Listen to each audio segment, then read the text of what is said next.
So, folks, thank you for listening today. I've got Scott Maitland on the phone with me, and Scott he's been so kind to be one of the first folks that is doing this podcast. He was also one of the very first ones that we interviewed for the book a few years ago, one of the first ones we videoed. In fact, Scott was one of the folks that when I was doing these interviews years ago, and we were just trying to get some content for our blog, and I listened to Scott really kind of light up on certain topics, and you could just hear his passion and his enthusiasm for what he was doing come alive. And when we did the book, I thought, well, this is one thing that you kind of miss when you write this stuff is being able to just hear somebody really come alive like that, and that kind of led to the video series. And then here we are back with the podcast. But Scott's just been a successful restaurateur for nearly 20 years now. He owns Top of the Hill Restaurant Brewery in Chapel Hill, North Carolina, and then recently opened Topo Distillery. So we'll talk a little bit about that as well. But Scott, thanks so much for taking the time to join us today. Yeah, absolutely. I'm glad to be here. So actually, it's funny. I just said that you're a successful restaurateur, but one thing that you said before is you don't consider yourself a restaurateur. You consider yourself a businessman. Talk a little bit about that. Well, so, and this obviously there are exceptions to this rule, but especially when I was getting into this business 20 years ago, the people that got into the business were folks that kind of had grown up in the business, either through the family itself or got involved early and got a lot of experience. And I hadn't. I'd been an Army officer that got out of the Army after the first Gulf War, came here to Carolina for law school, and thought I didn't want to see downtown Chapel Hill dominated by a chain restaurant, and came up with an idea to prevent that from happening. And so, I didn't have any claims on actually being a restaurateur, but I think that the role I played, and I continue to think of myself as a business person and bringing a sensibility to how to actually run the business, because I tell people all the time, I think there's the business of what you do and then the business of running the business, and you need to make sure that you have got both of those sides of the equations actually covered. And so, I love being a restaurateur, but I think that my real, value is setting up teams and setting up systems and getting the right people that can actually do what we do as opposed to the business of what we do. Now, when you came in, so not having that experience, were you balancing when you say, explain a little bit more about when you say the business of what you do and the business of the business. Give me some examples of what you mean by that. Well, so people will come to me all the time and say, hey, listen, I love cooking, or I love brewing, or I love distilling.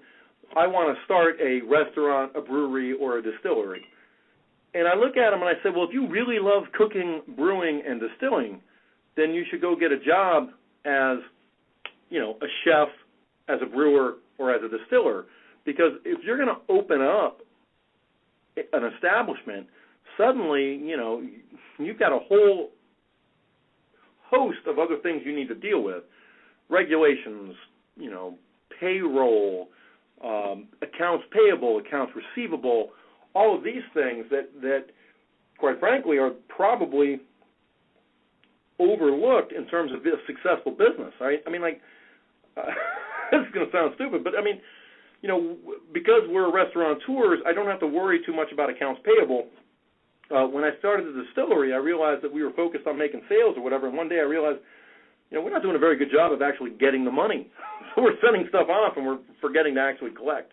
And this is the whole point, is that you need to manage the business aspects, and quite frankly, all businesses share those problems. So, a successful business person is going to be able to, hop into almost any business and say, hey, I recognize what's going on here. We need to tighten up our payroll or tighten up accounts payable or receivable, or we need to do whatever. And then there's specialized knowledge in terms of what the actual business does. And so in our case, restaurant, brewing, distilling, we've got CIA-trained chefs, and we've got Siebel Institute-trained brewers and distillers and folks that, know how to do that. And I think that that's a big distinction. And if you're not seeing that distinction, then I think you need to really sit back and say, hey, am I ready to start my own business? Because, I tell people all the time, welcome to the sexiness of starting your own business. It typically means staying up, working on QuickBooks, and typically once a week cleaning a toilet. So. Yeah, that's right. You have to be willing to do it all. Well, so then let me ask you this. When you started, I mean, I know now you've got, folks that help with the business of what you do. But when you started, you probably had to learn that yourself. Were you handling kind of the business of what you do and the business of the business, if you will, yourself, or how did you split that up, and then what's changed since then? That's right. I mean, so I knew that I didn't have much restaurant experience, and I ended up getting a partner that was a restaurateur, Joseph Smith, one of the founders of Bobby Van's Steakhouses up in New York and D.C. And so I spent a lot of time with him and learned how to, basic front of the house and back of the house management. And it took a while to get a team together. Even when we started, and every person that's ever started a restaurant knows this, you get started and it's very clear very quickly that some people are cut out for it and some people aren't. So you need to change your team around and you need to get that team together. But, in the beginning, starting the restaurant 20 years ago, it was, 120 hours a week. I had to fire my other partner and take over his shifts and all that kind of stuff. So I was doing it both, and that's a hard thing to do. But it can be done, but hopefully you get up to a point and a scale where you can bring in other folks that can help lighten the load, and you can get back to leading a somewhat normal life. Because, like I tell people all the time, it's a marathon, not a sprint, and so you got to be careful about how long you're going to put in those 100-hour weeks, because at some point you're going to break. And so, work hard to become efficient enough to be able to afford people to help lighten the load. Yeah, and so you really have to be willing. I mean, is that like I know it varies, but where do you get to a point where you know you're ready to do that? And maybe is it after a certain time period, or is it after, I mean, clearly the restaurant has to be able to afford somebody, but it's like you were able to bring in people that, like a general manager and folks that you can trust to really kind of be there and run the business of what you do. Like, when do you get to that point? Well, do you want the hey, I teach at the business school answer, or do you want the real world answer? Real world.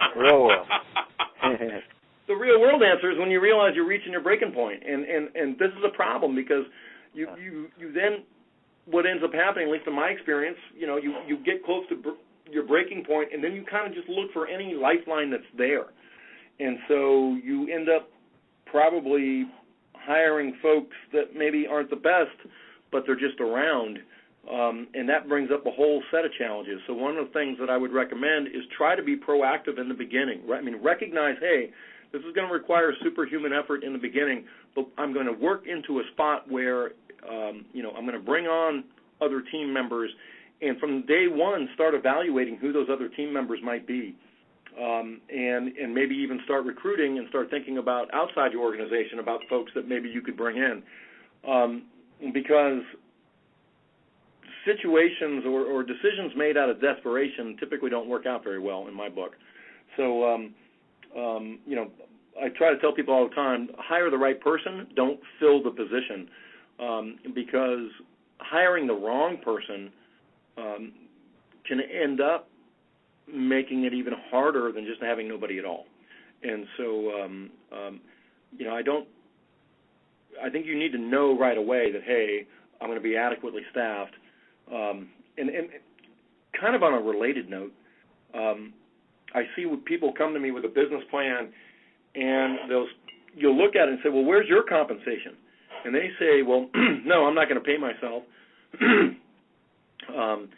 And I always tell them, no, you need to have it in your business plan that you're getting compensated.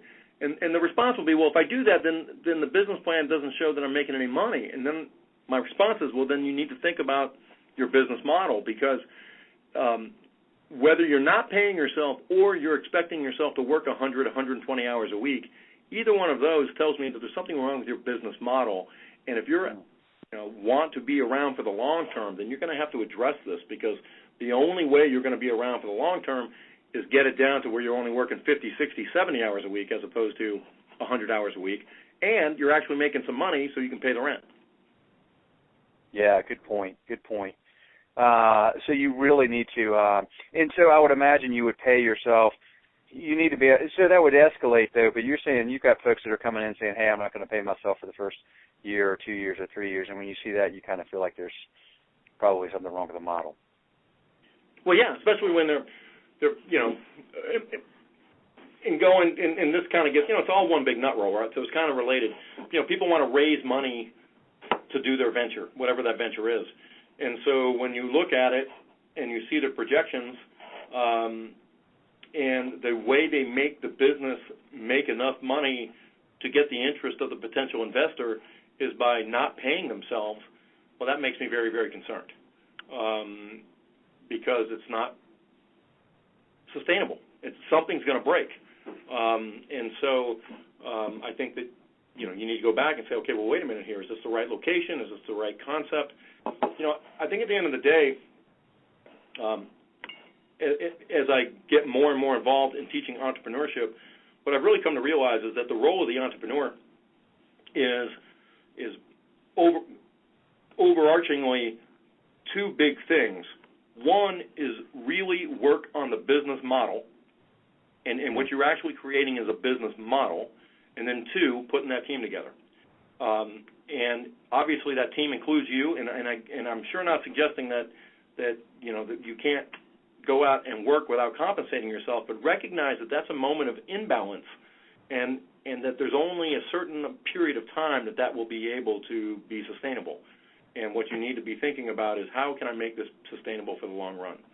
And you sound like, so I would think that if you're going to go raise money, and I want to talk to you about that too, because you had a really cool story I thought about raising money, but when you start thinking about the type of investor you want, don't you want, Scott, an investor that has the same mentality that you just expressed, which is it's not myopic, that's kind of looking at this and going, hey, buddy, look, you need to pay yourself because we want you to be, we want you to have balance so that you can create a long-term, successful, profitable business that will give us a long-term, really good return versus somebody that's saying, hey, look, you need to not pay yourself for a year or two because, you need the restaurant to make money and give a good return. I mean, you really need to find the type of investor that wants you to pay yourself, right? Wouldn't that be a smart way to go about it?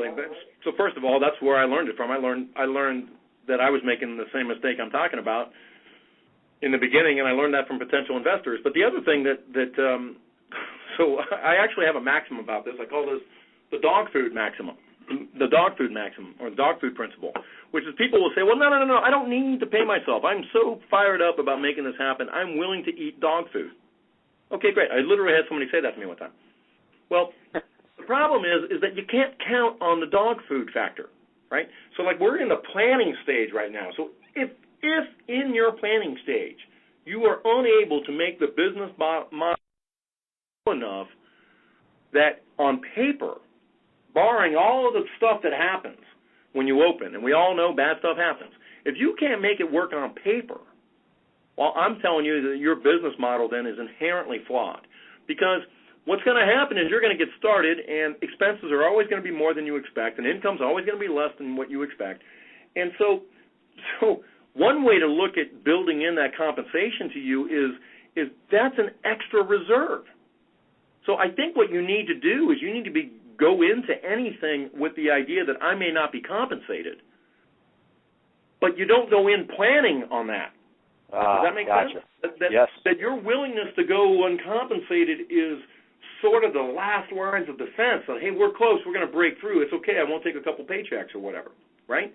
But you can't count on the dog food factor because in my experience, I have had to eat dog food on more than one occasion.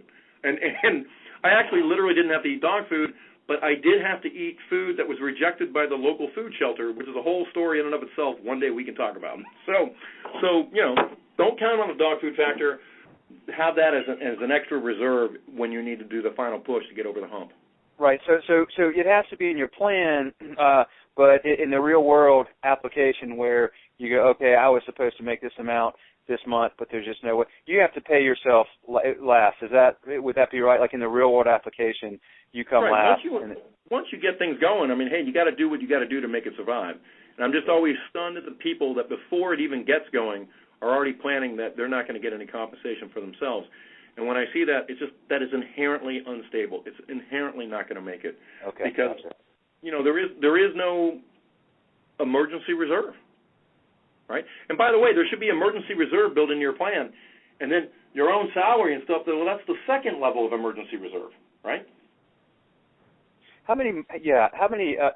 let's talk a little bit about that. So you built out the plan, and you realized that you needed to raise $1.2 million to get started. So if I'm correct, you had like $500,000 SBA loans and then $700,000 in equity through investors. And you so I want to talk a little bit about both those. So the SBA loan, the $500,000, I know, and this was 20 years ago or however long ago, close to it. But so the lending landscape has changed a little bit, but still, your process you went through I thought was really cool, which is fill in this. But you got turned down by some banks, and right. You finally got one, and then you kind of went back. And so tell that story. I thought that was a really fascinating story about how you were able to turn a lot of no's into ultimately a lot of yeses just by leveraging other yeses. That's right. And so. One of the things that you're going to need if you're going to start something is tenacity. And so, so first of all, while I was working to raise the money and build the company or form the company, I wasn't paying myself. Let's get back to, I was out working odd jobs, doing whatever it took to get money. But as I went, I realized, okay, great, we need to have equity, we need to have debt financing. And I was kind of pursuing parallel tracks with both and kind of getting nowhere on either one. And one of the first things that I would like to say is that you need to tailor your pitch to the appropriate audience because debt funders, banks or whoever, are looking for different things than equity folks are. So, for example, the bank doesn't really care how much money you can make. They're much more interested in, is there collateral and what happens in the worst case scenario. Whereas the investor is much more interested in the potential. And the bank is like, they just want to make sure they don't put themselves in a situation where they don't recoup their money. Investor knows, okay, I could lose everything, but what's my upside? Like, my upside could be whatever. And the bank is more like, how do we just make sure we don't lose? That's right. And so, in any event, and the point is that really changes how you have that discussion.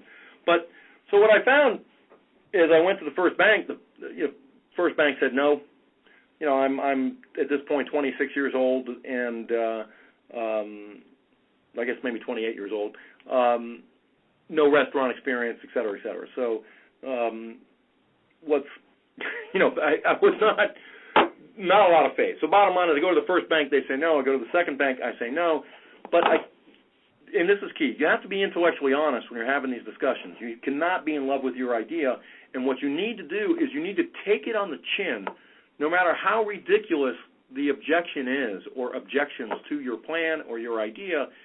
You need to soak it in so that way then your plan is going to get better. And I'd like to point out that that's one of the pieces of advice I would have, and one of the things I didn't do is if I asked you to raise money right now, whether it was from equity investors or bankers, you would make a list of, the top 100 people that you thought would give you money. And the interesting thing is that list would be ranked, the number one person on your list is probably your best prospect. And so the mistake I made, and the mistake I see lots of people making, is they'll make the list and then they start at number one. What I would suggest is make your list of 75 to 100 people that think might give you money and start at the bottom. Start at your worst prospects. Because as you go into these meetings, and as I went into my meetings, people would tell me, well, I've heard you're never supposed to put a restaurant on the third floor.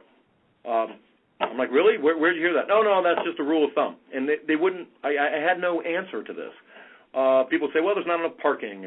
And, they go through the whole plan, and they come up with their objections. Well, after 3 meetings, I realized, okay, these same objections are coming up over and over and over again, and I started developing answers and started iterating my plan based on these objections. And as, unfortunately, I worked through my best prospects, my pitch was getting better and better. So by the time my pitch got really good, I had gone down to the last bank. And at that point, there was literally 17 banks in the Triangle area, and I went to the last bank, the only bank I had not talked to, Durham State Guarantee Bank. God bless them. They probably are out of business now because they were willing to loan me money. But so the last guy, I literally had no other bank to talk to, said, I'll tell you what, you're looking for $500,000. I'll give you $50,000 if you raise $1.15 million in equity. Well, that did me absolutely no good. But I said to him, that's great. Put that in a letter. And so we did. And what I did was I ended up going back to bank number 16, which was, I had met the week before and who told me no. And I said, hey, you know what? I met with Durham Guarantee State Bank. They offered to give me $50,000, but to be honest, I felt like there was a more love connection between you and me, and I think you're missing a boat. And I'll be darned if the guy said, well, I'll tell you what, I'll give you $75,000. And I started working my way back up the chain, and by the time I got back to Bank 5, I got the full $500,000 loan.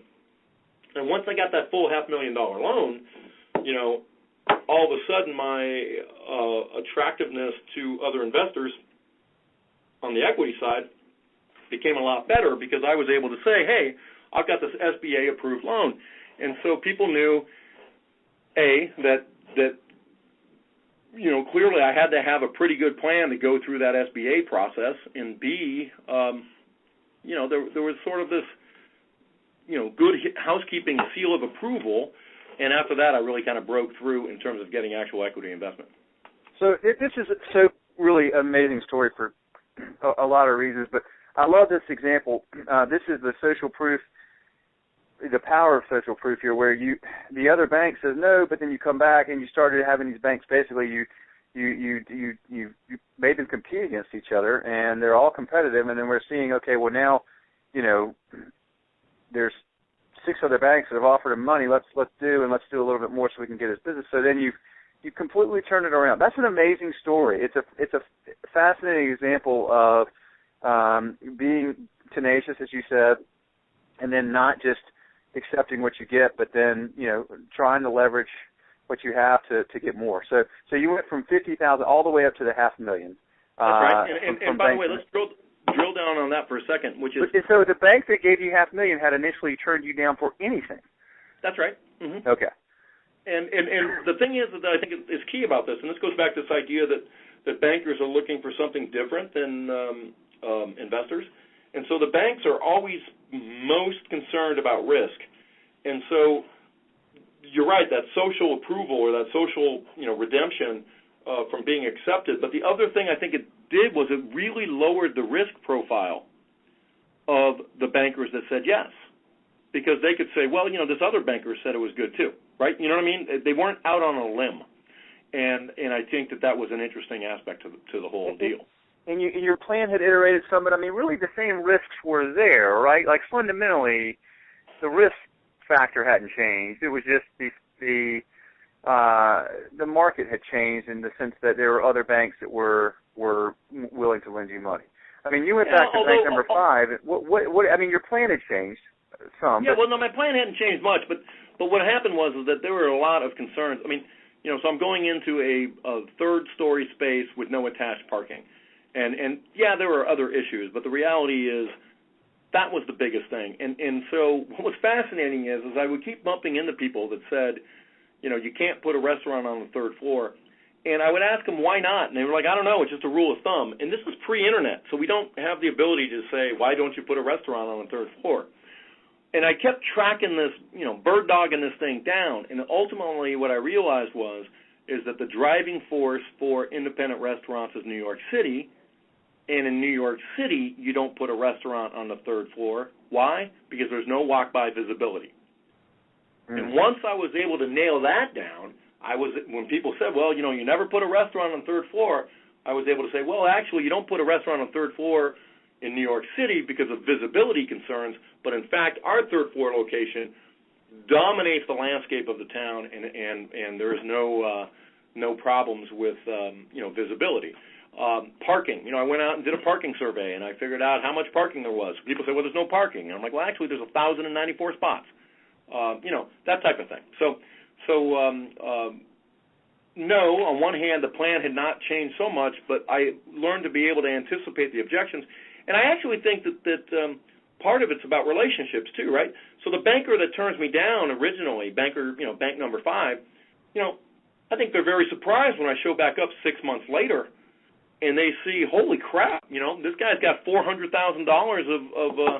of an SBA loan promised to him, and as we talked about their original objections, I had ready answers to that. So I got a lot better, and I'm not so sure that my plan got better, but my ability to anticipate the concerns got a heck of a lot better. That's fantastic. I like the fact that you didn't just accept a heuristic or a rule of thumb as like, okay, well, you can't put it on the third floor. Like, not only did you not let that change your plan to where you went, okay, just forget it, this location isn't going to work, but then you said, okay, well, why is it that people feel that way? Because these rules of thumb they're easy to. Sometimes you don't exactly even know why you're saying it. Like, you just know, okay, well, I just hear you aren't supposed to do that. But then if you really kind of drill the person on why, they don't exactly know. I don't really know. I just know that's not what you're supposed to do. So you kind of went out and took it upon yourself to say, well, let's figure this out. What a great way to then turn around an objection and say, well, I hear you, but here's why people say that. I think that's a really smart strategy. Well, and I think that like anything, you take somebody's objection, and not only do you show to them that their objection is unfounded, but then you actually say, and in fact, that touches on the real strength of my project, right? And so that's part of the whole thing about sales, right? I'm just glad it all worked. Absolutely.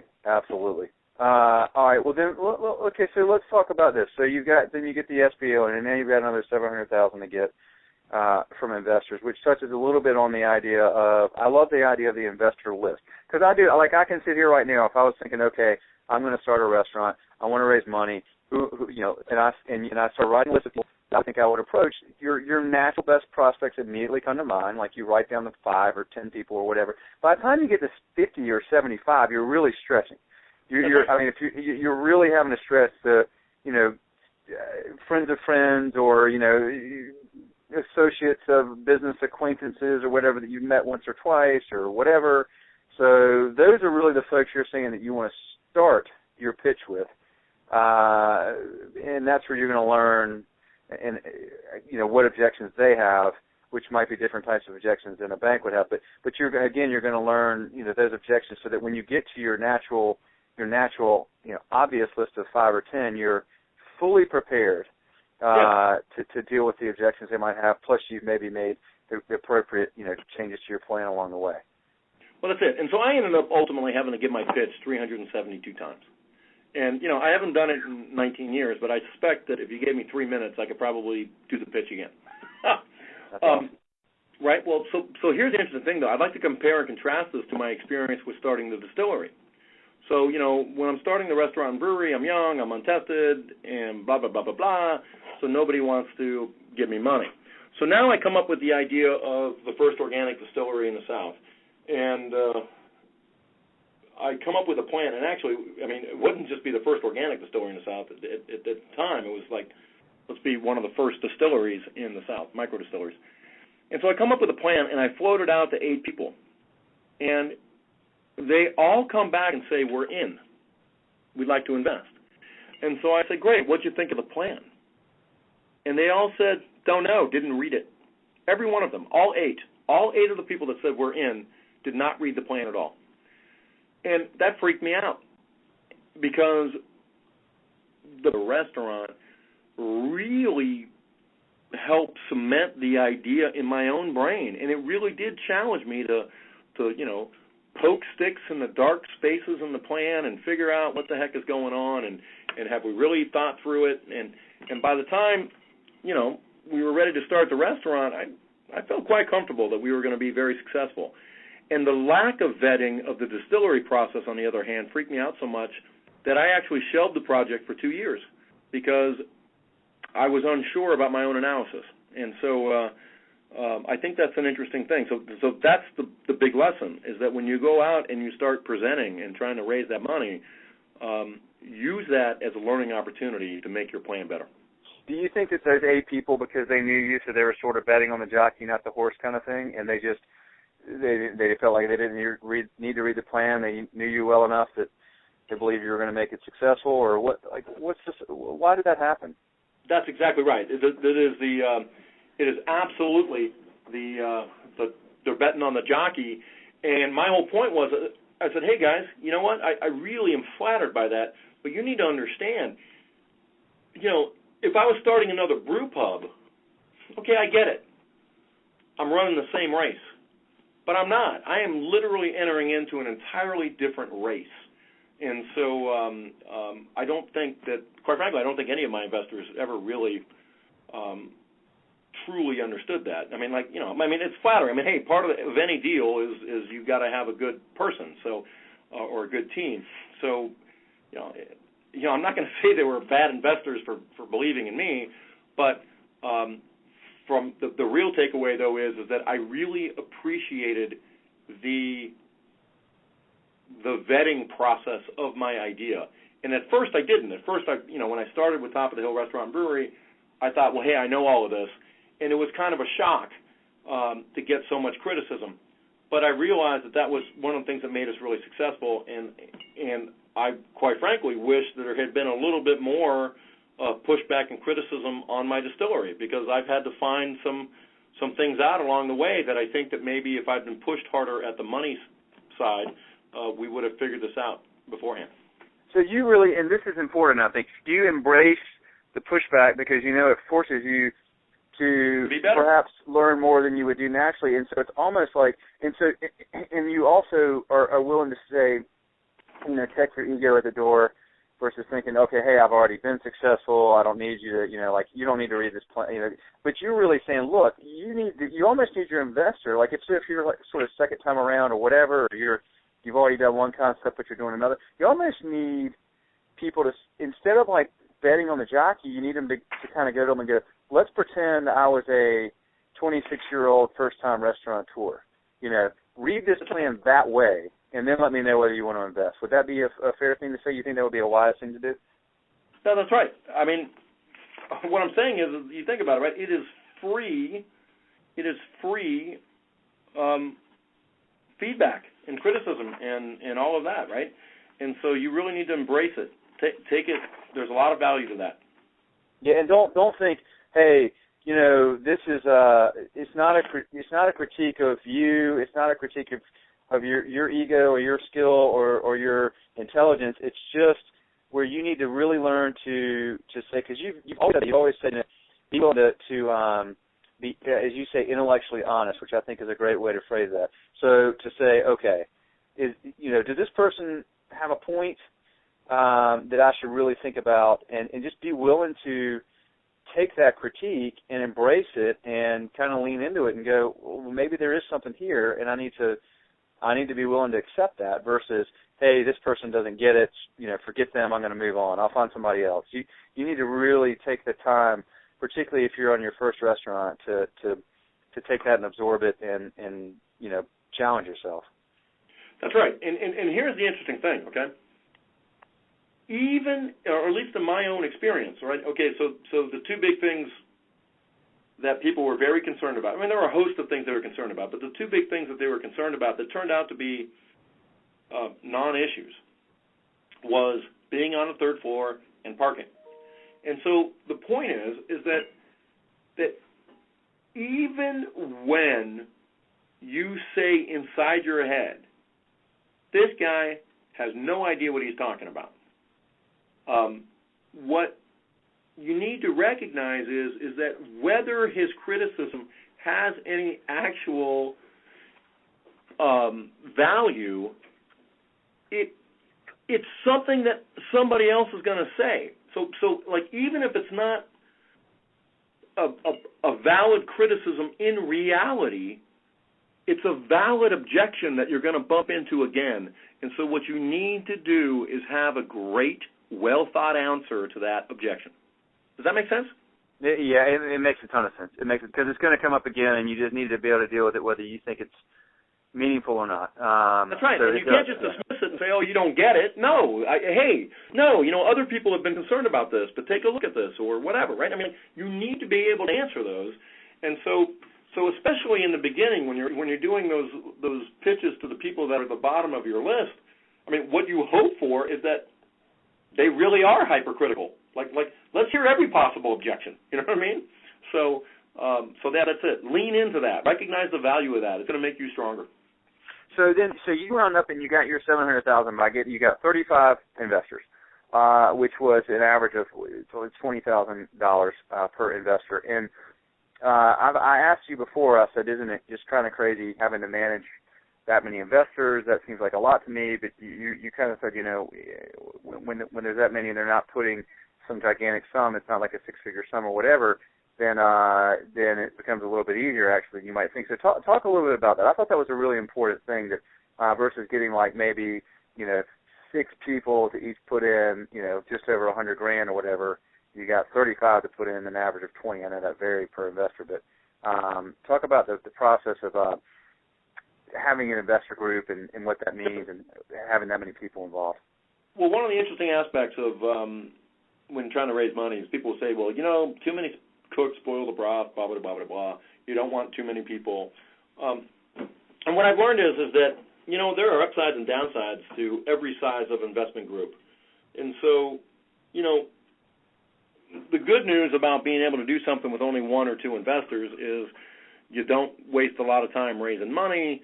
You can kind of get moving, et cetera. But the downside is that those folks are truly going to see themselves as or arguably can see themselves as being involved in the day-to-day business, which is fine. But you need to recognize that they are more than likely going to play a very active role.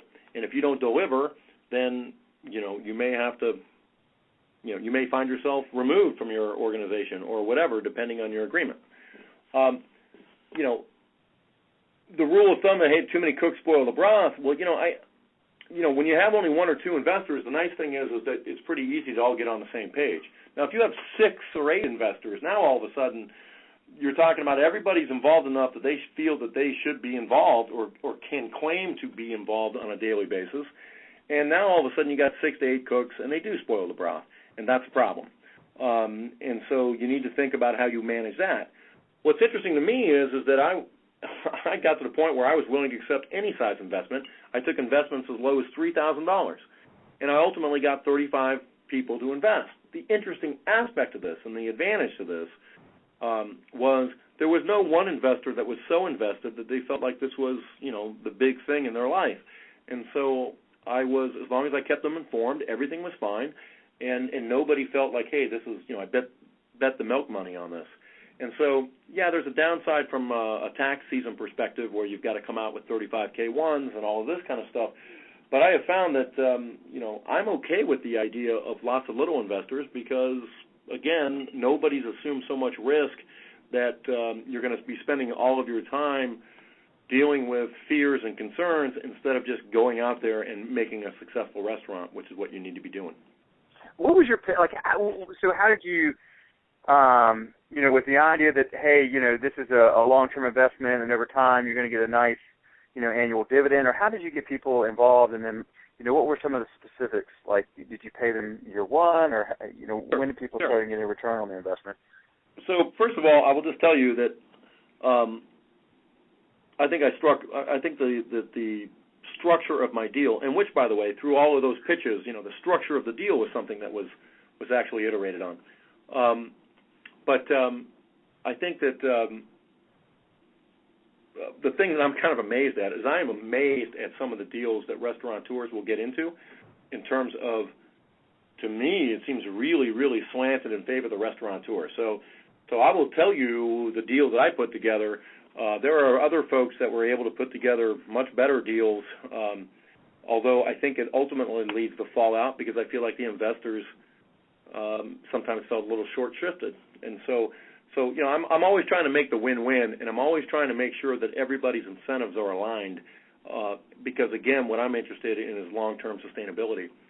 So what we ended up doing was we said that the sweat equity team got 66% or 65% of the actual restaurant. And the cash investors got basically 1/3. Now, the change there was, and if you talk to a normal valuation, we'll say, well, now wait a minute, how did you get to that? Well, my thought process was, 1/3 goes to the idea, 1/3 goes to the debt equity, and it was the sweat team that actually signed on for the debt equity, and then 1/3 goes to the cash investments. But here's the kicker. I set it up so that starting year 3, cash investors were entitled to a 15% preferred dividend of their original cash investment until the original cash investment was paid off, at which point we would all revert to pro rata.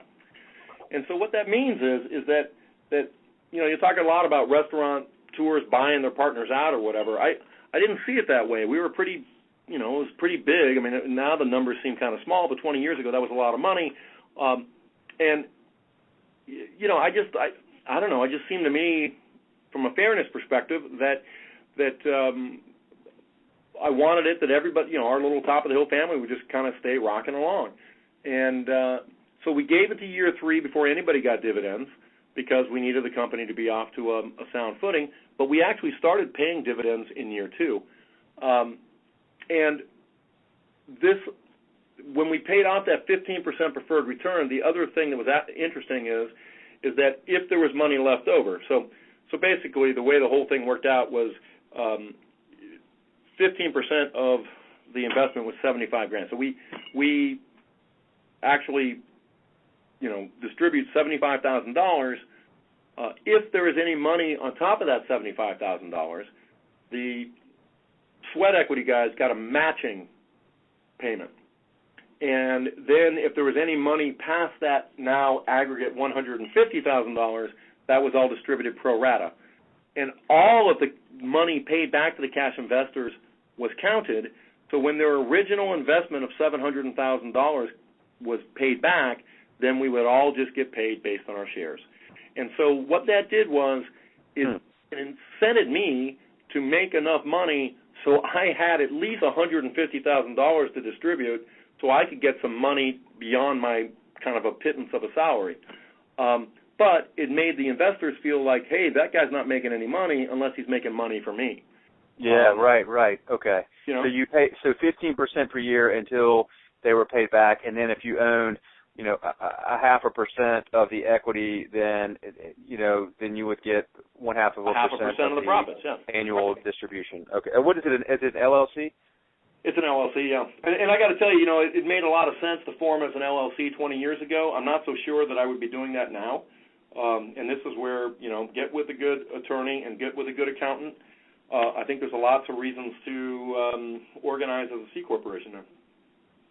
Oh, really? Yeah, because the whole thing about the LLC is avoiding double taxation. But, the way our whole tax debate is going on, they keep talking about cutting corporate income tax, and they don't recognize that 70% of the small businesses in the United States are incorporated as pass-through entities. And so that means that we're taxed on our own tax rate. And so it gets very complicated. But bottom line is, I'll just let you know that what was very, very advantageous to be a quote-unquote pass-through entity 20 years ago, I'm not so sure it's as advantageous now. And it would depend upon the capital equipment needs of your concept. Okay, that's really good. So that's an important thing if you're listening to this to be aware of that and know that some of the landscape of of our tax system has changed, and so be careful and speak, as Scott said, to an accountant and an attorney. That's really important. Do you have all of those investors still, or do you have some eventually over time that are saying, hey, could you buy me out, or how does that work, or how's that happen? Well, it's interesting. So I have one investor who just turned 85 years old, and he goes, you know what, it's time for me to sell my shares. And so we've got a process set in place. One of those is evaluation of the company itself. So we need to go through that. We need to figure that out. And that's kind of on my list of things to do. I haven't really jumped on it because it's tax season right now, but we're going to get into that and figure that out. But I figure that, the guy's been with me now 20 years. That's a pretty good run. And so then what you would do is you have a process that was probably already written into the agreement where you get an independent business appraiser and they come up with some valuation for the business, and you say, okay, well, you own 2% and this is what it was valued at, so we pay out that amount for your shares. That's right. And then the business That's right. now And actually the way it works is shares. that we do the business appraisal, and then I have, in the agreement, I have first right to buy the shares. Then the company has the right to, I have the right to buy the shares. Then the company has the right to buy the shares, and we would just then distribute it equally or pro rata among all the shareholders. And then if either myself or the company doesn't want to buy it, then individual investors can buy it. And then if that doesn't happen, then you could bring in somebody else. Gotcha. Okay. So, look, Scott, this is like you just taught a class on raising money, and not only for a restaurant. I just think for 90% of what you said is applicable to any kind of business. Well, that's what I mean about being a business person, right? We have people in every industry somehow think that their industry is somehow different, and what I would find is it's sort of like us, sort of like human beings and chimpanzees, right? If I'm not mistaken, if I got it right, I think we share 97% DNA, right? So 97% of business is the same. It's the last 3% of the secret sauce that makes it radically different, Well, so I totally agree. Now, we're like 50 minutes into this thing, so I'm going to let you go because I know you're extremely busy and you have a lot going on. But what I want to do, if you're open to it, is maybe come back in like a few months or something. We'll wait till after tax season. We'll wait till spring or early summer or whatever. But I do want to follow up with you at some point, and maybe even if it's for 20 minutes over another podcast, is to talk about the role of the independent restaurant in a community and the changing landscape of the restaurant world, and change what they were like 20 years ago, what they're like now. Because you have a lot of good things to say about that, but I don't want to take more time today. But would you be open to doing that? Let's say maybe 3 or 4 months from now. Hey, Will, my favorite subject is me. You just call me. That's funny. Talk about me all you want. I hear you, man. That's totally not true. So, but I do appreciate it. I know anybody that listens to this is probably if they're serious about starting a restaurant or raising money, they hopefully took 3 or 4, 5 pages of notes, because that's just incredible advice. I hope the people that are listening to this, and Will did not ask me to do this or whatever, it's just the truth. I learned a lot about reading the book. And get the book and read the book, because, I think it was Restaurant Owners on Course, which you were in. Yes. Well, I'm going to tell you. So I was in the damn book, and I learned a lot from that book. Okay? I learned a lot. Learning from other people. That's right. And I even learned from myself. I was like, oh, yeah. That's funny. I should emphasize that some more. Well, the book still does well. We came out with it 4 years ago, but all of it, I'd say 90% of what was said in there is kind of timeless advice. So we're excited. That thing still sells well, and people seem to like it. So that's good advice. Now, I didn't ask you to, but thanks for saying that. I hope people will, do go get Restaurant Owners Uncorked. It's on Amazon, and it's, Scott's in it, and it's $12 or whatever. So it's a good investment. It's got 20 owners talking about, the same kind of stuff we talked about here today, about how to be successful in the business. So, Scott, thanks, man. Thanks for the time. Appreciate it, as always. If you're ever in Chapel Hill, absolutely go to Top of the Hill. It's fantastic. Great food, great service, just a cool setting up there on that 3rd floor, and if it's warm, sit on the porch. It's awesome. And then talk about, real quick, for anybody that's looking to buy, Topo Distillery's organic vodka and gin, are there ways people can order that? And tell us what states it's in. Absolutely. So we are in 9 states now, so we are in North Carolina, South Carolina, Georgia, Maryland, D.C., Delaware, soon. We're also Minnesota and Missouri, soon to be in Wisconsin and Illinois. You can go to our website, topodistillery.com, and it's against the law for me to sell you something, but you can get hooked up with retailers that will sell you or send you bottles of our stuff. And we are obviously available in ABC stores throughout North Carolina and all of that. So love for you. Dirty secret in the distilling industry is 80% of distillers don't make their own stuff from scratch. We're from scratch. We only use ingredients that come within 100 miles of us, and it's really fantastic stuff. That's all, 80% don't make it from scratch, huh? Yeah, it's crazy. It really is. It's really the weird part is they don't make them from scratch, but they want to claim that they're handcrafted or whatever, and it's really fascinating to me. Yeah. Good. All right. So check it out, folks, and thanks for listening, Scott. Thanks for the time, man. Have a good weekend. Will, you too, buddy. As always, a real pleasure. All right, man. Take care. All right, buddy.